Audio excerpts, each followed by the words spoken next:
Pape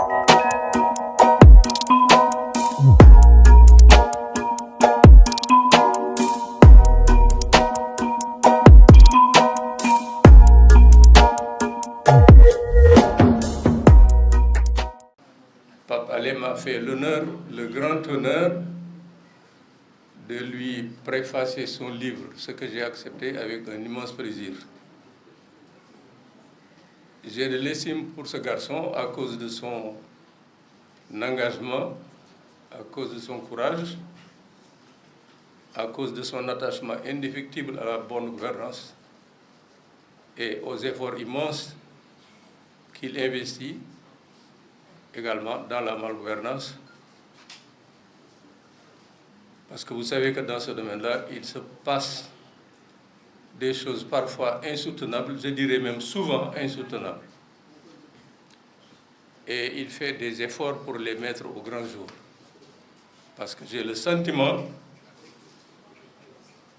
vous me pardonnerez cette remarque, que mes compatriotes ne lisent pas suffisamment. Donc je renouvelle mes remerciements à Pape Alé Niang. S'il n'avait pas beaucoup de respect pour vous, après vous avoir fait entendre les engagements du président de la République, il aurait dû déclarer la messe est dite. Parce que si on compare les engagements que nous avons entendus avec ce qui s'est passé au Sénégal pendant 8 ans, je ne vois pas ce qu'on peut ajouter d'autre. Donc, moi, je vais être pratique parce que pratiquement tout a été dit. Si vous me le permettriez, je dirais en Wolof que, voilà, Kerken du Tchambar. On n'a pas besoin de dresser un abri à l'ombre de l'arbre, parce qu'il y a déjà de l'ombre. Le Wolof dit également, les douf ci nag wi lépp mënuñu ko def ci cin li. Ça là également vous comprenez. Je veux dire que je risque de de faire des répétitions inutiles. C'est la raison pour laquelle je veux rester pratique. Parce que j'ai été le collaborateur quand même de la dame en question pendant une quinzaine de mois. J'ai été son conseiller chargé des problèmes de l'éducation, ensuite son porte-parole. Je ne suis pas venu ici pour la défendre, parce que je n'attends plus rien d'elle. Elle m'a fait l'honneur de m'appeler à ses côtés, alors qu'elle ne me connaissait pas, que je ne la connaissais pas du tout. Après discussion, après que j'ai lu la loi qui crée l'OFNAC, j'ai donné mon accord et elle m'a recruté. Le président de la République n'était même pas au courant. Mais la dame que j'ai fréquentée pendant ce temps-là est loin d'être celle que l'on présente parfois dans la presse. Et il y a en général beaucoup d'amalgame, beaucoup de confusion. La loi confère un pouvoir important à l'OFNAC. Et j'ai le sentiment, peut-être la conviction, que le président de la République a signé la loi sans l'avoir lue. Parce que le texte existait du temps de Mohamed. Le texte existait qu'on a soumis à Wade. C'est le même texte pratiquement qui a été proposé à Macky Sall et dont on a fait l'OFNAC. L'OFNAC, la loi confère un pouvoir important à l'OFNAC. La dame prend son service avec les difficultés que vous savez. Une fois, on l'a interrogée, parce que certains journalistes pensent que les débuts étaient laborieux, etc. Elle a répondu, c'est normal, parce que nous n'avons pas encore notre budget, nous n'avons que tant de millions. Mais c'est extraordinaire. Rien que pour ça, le lendemain, elle était dans toute la presse, et le président de la République, eh bien, voilà, je ne veux pas rentrer dans les détails. Elle est dans la presse également parce que elle a présenté ce qu'on appelle le rapport d'activité de l'OFNAC, qui n'est pas le dossier qu'on dépose chez le procureur. La loi dit tous les ans, l'OFNAC présente un rapport d'activité au président de la République qu'il rend ensuite public. C'est 2 étapes. L'OFNAC dépose auprès du président un rapport d'activité qui fait le point de toutes les activités de l'année et qui est rendu ensuite public. C'est 2 étapes. Le premier rapport qu'elle a voulu présenter, je vous assure qu'elle a couru derrière le président au moins pendant 1 mois. On n'a pas voulu la recevoir. Le prétexte donné par le directeur de cabinet du président de la République, c'est que l'agenda du président était très chargé. Parce qu'il connaissait d'avance ce qui se trouvait dans le rapport, qui est différent du dossier qui sera déposé chez le procureur de la République. Il n'a pas le temps. Dans la même période, après que Mme Ngom a couru pendant 3-4 semaines derrière le président pour une audience, dans la même semaine, le président reçoit le rapport de la présidente du Conseil économique, social et environnemental. Dans la même semaine, il reçoit le rapport de la présidente du Haut Conseil pour le dialogue social. Voilà, et il n'a pas le temps. Donc, la loi lui dit de présenter le rapport au président. Le président ne la reçoit pas. La seconde étape, c'est de le rendre public. Et elle l'a rendu public, mais je vous assure que ça lui a valu... elle a été traitée de tous les noms d'oiseaux, notamment par la presse, notamment par la présidence de la République et l'entourage du président.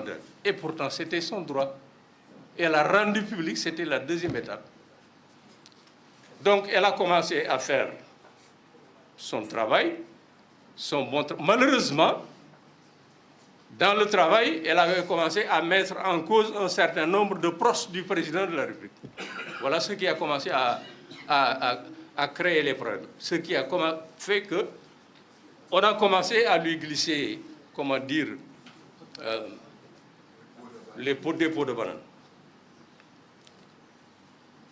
Et je le dis ici, dans la même période, j'avais fait une contribution. Les fonds politiques, source d'enrichissement illicite. Les fonds politiques au Sénégal, source d'enrichissement illicite au Sénégal. Apparemment, ça n'avait pas plu de l'autre côté. Et on le lui a fortement reproché. Le président ne savait même pas que j'étais là-bas. Qui lui dit, oui, il peut être là-bas, ouais,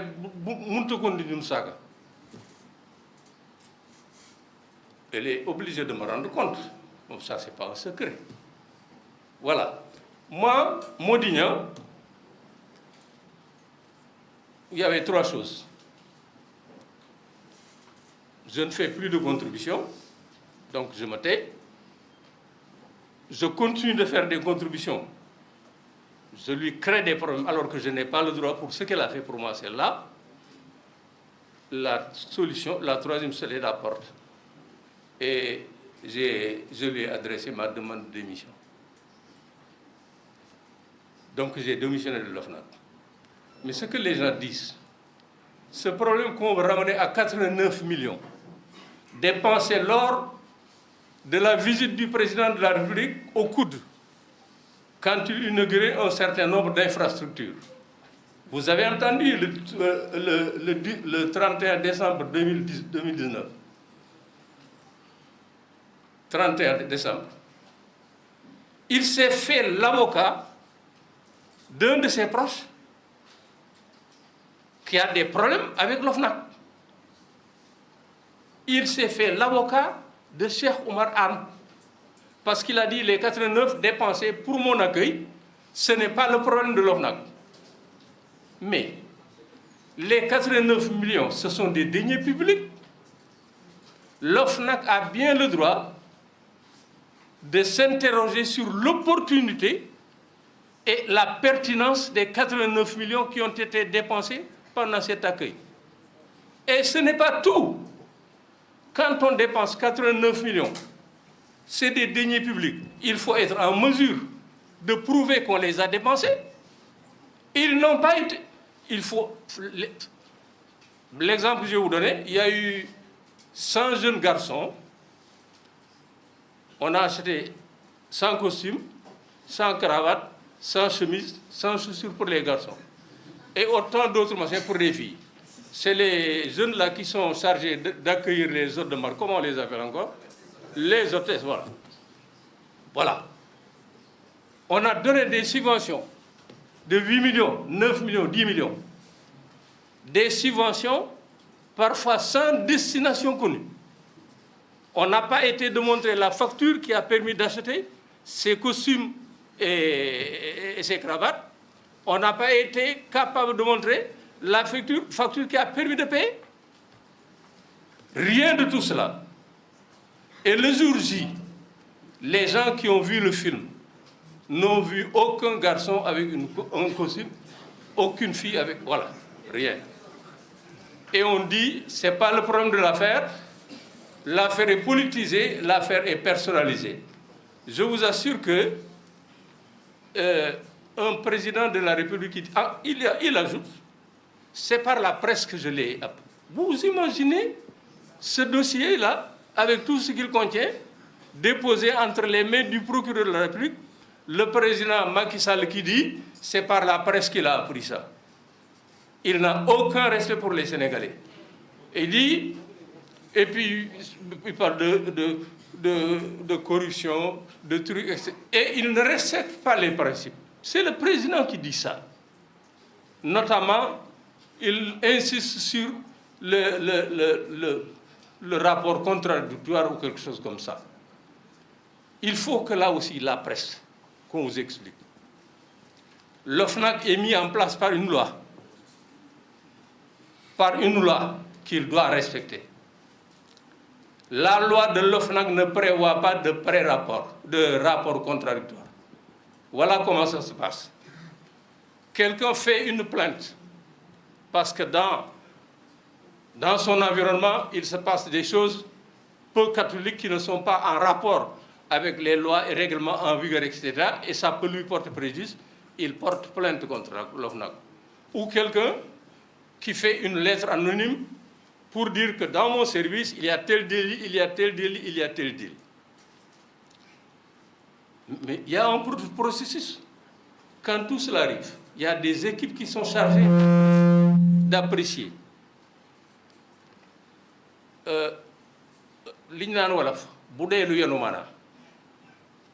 Si c'est relativement grave, si c'est considéré comme très grave, la présidente de l'OFNAC ordonne une mission d'enquête et donne un ordre de mission. C'est ainsi que l'ordre de mission a été envoyé au coude pour enquêter. Je vous assure que ce qui s'est passé au coude dépasse l'entendement. On va ramener ça à 189 millions et à 127 millions.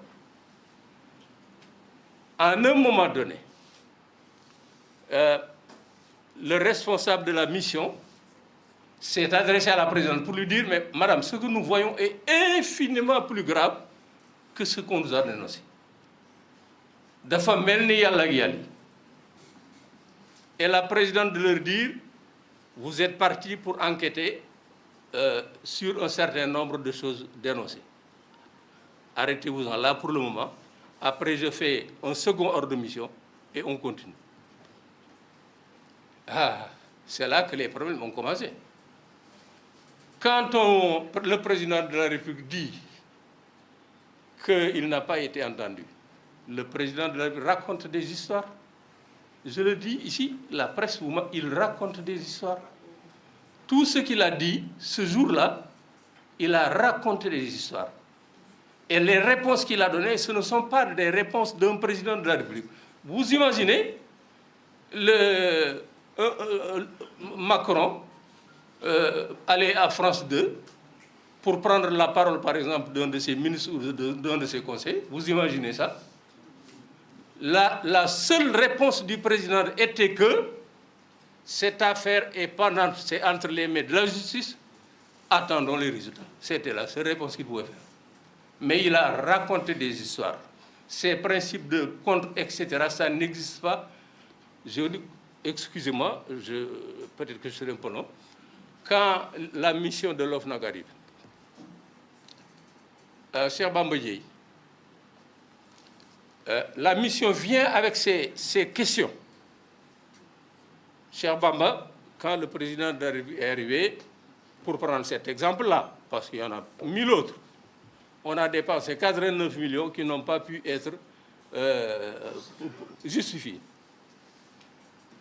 On te donne. On vous donne. Comment ça s'est... Dites-nous ce qui s'est passé. On vous donne la question. On vous laisse le temps de répondre. Vous répondez. La mission lit. Si elle a des questions complémentaires, elle les pose, etc. Et on passe à la seconde question, à la troisième, à la quatrième. On repose la même question plusieurs fois parfois. Et il se trouve qu'entre les mêmes questions posées sous une autre forme, il y a tellement d'incohérences et de mensonges. Notre bonhomme, en un moment, il se dit que les carottes sont cuites. Voilà la vérité.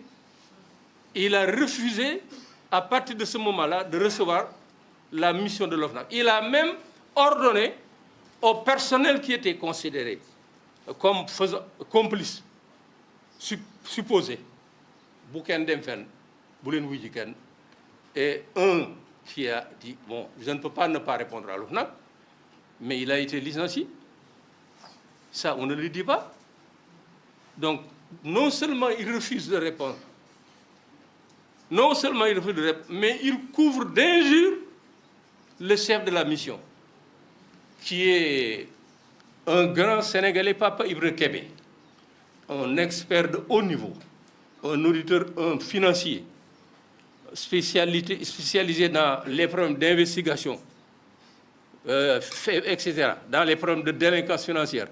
Il a été obligé de quitter Clermont-Ferrand et de se contenter d'un salaire ici qui ne fait même pas la moitié du salaire qu'il gagne là-bas. Il a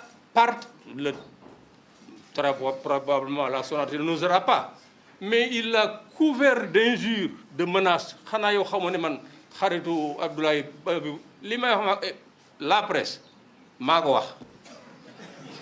vous ne savez pas que je suis l'ami d'Abdoulaye Diallo, ministre de l'Intérieur, etc. Il ne s'est pas arrêté là. Il lui a adressé une lettre incendiaire dans laquelle il l'a traité de tous les noms, il l'a accusé de tous les péchés d'Israël. L'OFNAC a gardé sa sérénité, a répondu. Quand il a refusé de répondre aux convocations de l'OFNAC, l'OFNAC a écrit au président de la République, mais il n'y a pas eu de suite. Donc, voilà comment ça... Et puis, quand l'OFNAC envoie une mission dans une entreprise déterminée, la mission revient avec son dossier. Il y a un bureau des recherches et investigations, où il y a un chef. On lui donne le dossier. Il regarde, il fait ses observations. Il a un chef. Son chef, je prononce son nom, il s'appelle Ibrahim Faye. Ibrahim Faye, c'était un inspecteur, il l'est encore, un inspecteur général d'une compétence remarquable. Moi, je l'ai fréquenté. Après, donc, on lui passe le dossier. Il regarde, il fait ses observations. Il donne le dossier à Madame la Présidente, qui fait ses observations et qui distribue le dossier aux 12 membres de l'OFNAC. Il y a 12 membres de l'OFNAC qui sont nommés par le président de la République. Alors, les 12 gardent le dossier pendant un bon moment. On organise l'Assemblée générale de l'OFNAC. Et c'est à la suite de cette Assemblée que l'on décide d'envoyer ou de ne pas envoyer le dossier. Tous les 8 dossiers de l'OFNAC qui ont été envoyés pendant Mme Ngom sont passés par cette voie-là. Et en partant, elle a laissé 3 dossiers qui étaient déjà bouclés. Et heureusement, quand l'autre dame est arrivée, elle a transmis les dossiers. Donc, elle a transmis 11 dossiers. L'autre en a transmis 7. Maintenant, le procureur de la République a sur sa table 20 dossiers de l'OFNAC. J'ai dit seulement de l'OFNAC. Et pour être imprudent, on dit aussi plus de 50 dossiers de la CENTIF, cellule nationale de traitement des informations financières. Sans compter Petrotim, sans compter, etc. Voilà comment ça se passe. Et les 12 membres qui sont recrutés par le président de la République, vous pensez que le président va recruter des gens qui vont créer des problèmes à son collaborateur à l'autre âge? Il faut quand même être sérieux. Les 12 membres qu'il recrute, vous pouvez vous en faire une idée. Voilà comment ça se passe. Il ne s'agit pas de Madame Nafingom Keïta. S'il faut porter plainte, il faut porter plainte contre elle. Et cette plainte-là n'aura jamais lieu. Vous ne verrez, cette plainte n'aura jamais lieu. Moi, je le sais parfaitement. Donc, voilà comment les choses se passent. Et puis encore, on nous raconte des histoires. Quand on est aussi sûr de l'honnêteté du directeur général du cours, mais on n'a qu'à laisser le procureur faire son travail. Le procureur n'a qu'à prendre le dossier et le donner au juge. Et le problème est réglé. Et on garde 20 dossiers et on raconte n'importe quoi sur les gens. Et je vous assure qu'on a dit autant de mal sur cette dame alors qu'elle ne le mérite pas. Wutatuma ci mom dara musuma wut ci mom dara moma laajte ba ñu jox ko sama tur mu wooma dama laa dégg dama bëggoon a liggéey yow nu waxtaan ma ko samay condition ba ma demee ba ma xam ne bu ma fa nekkee dama ko yàqal j'ai pris mes responsabilités démissionné pourtant la ma fa bàyyi day boo ko méngaleeg li may am tubaarkàlla waaye man am na loo xam ne mënuma ko mën. On raconte énormément de choses, n'est-ce pas? Et puis, je ne peux pas rentrer dans tous les détails. Et dans ces rapports, les missionnaires n'affirment jamais. Disent, la mission constate des présomptions de, des présomptions de, des présomptions de, des présomptions de, etc., etc.